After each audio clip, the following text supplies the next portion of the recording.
One thing that you find out very quickly is that it is not what you see on TV. You have your expectations of what you're going to do when you come in. And to be honest with you, you tend to see this big world view of, I am now going to help save the world. This is going to be cool, and I am the pivot point that is going to make this happen. And that's great, because having some ideals about things is, wonderful. And so you're out there, and then all of a sudden you meet White Mike on Peters Creek Parkway. And your whole vision of police work changes.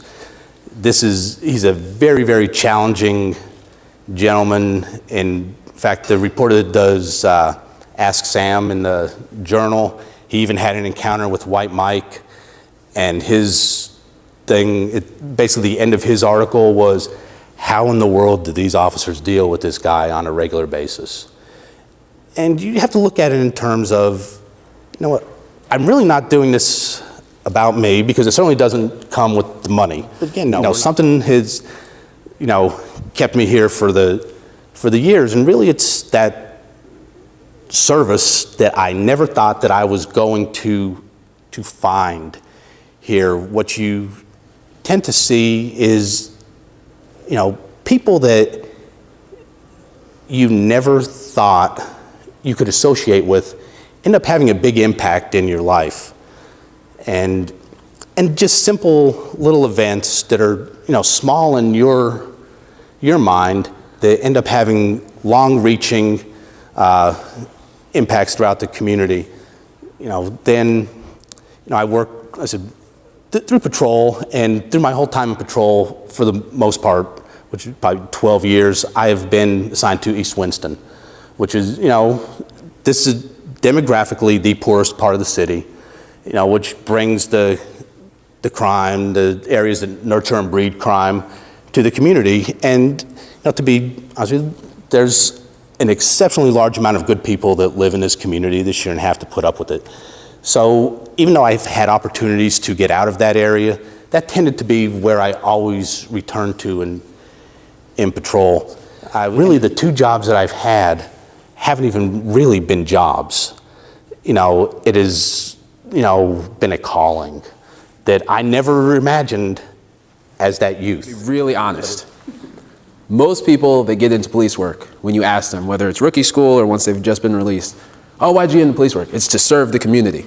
It's kind of a generic response. Everybody really gives that response, and then most people that have been in police work for a few years kind of laugh and like, that'll die soon. But in general, everybody has that, let's say, overarching goal of, I want to serve the community, I want to make things better. But everybody has a personal reason why they want to do it. I was in math class, and New York's kind of a city that's known for a bunch of change. Things grow, you got working on subways, working on buildings. So the building rattled a little bit. Everybody was kind of, whatever, because that kind of happens sometimes. People blow up manhole covers or whatever. And then we have a teacher come in. She's kind of frantic. She has this look on her face like she's not really sure what to tell everybody. She whispers something to another teacher.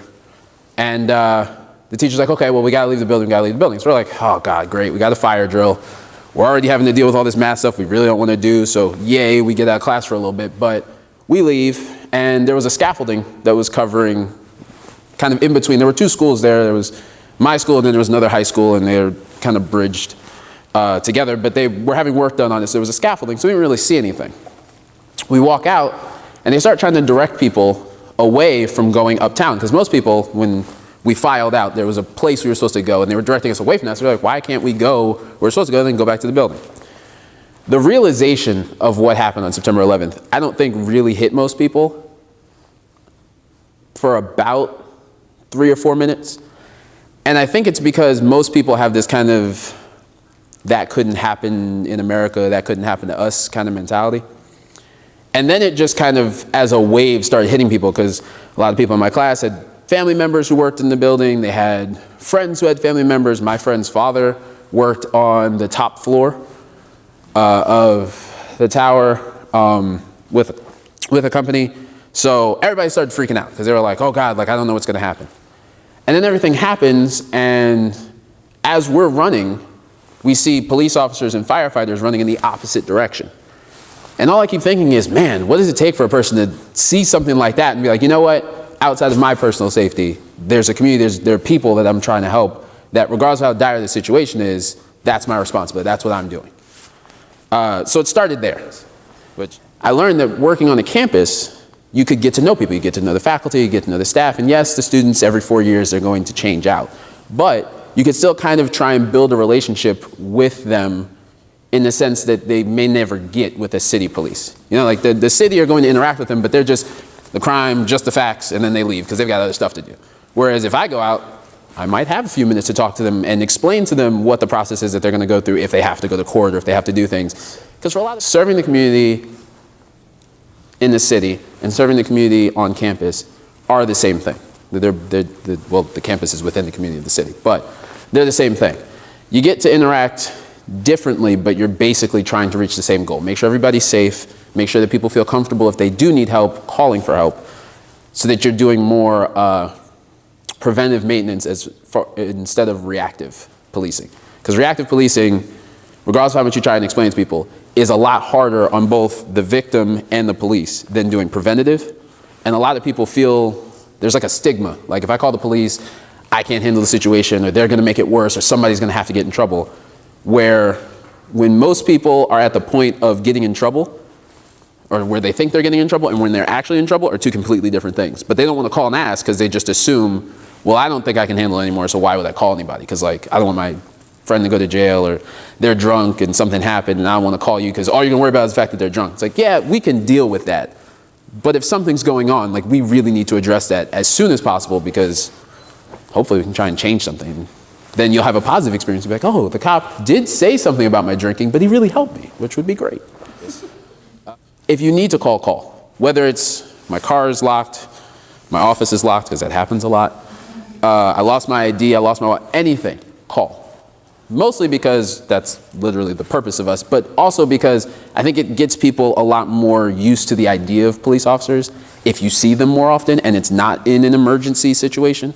I mean, I try and walk around campus as much as I can and talk to people, and everybody freaks out when I come in their office. And people immediately assume like, I swear I didn't do it. And it's like, didn't do what? Like I just, but again, if I can leave you with anything, it's preventative maintenance instead of reactive policing. I feel like preventative maintenance is community policing, reactive policing is what leads to the big news stories.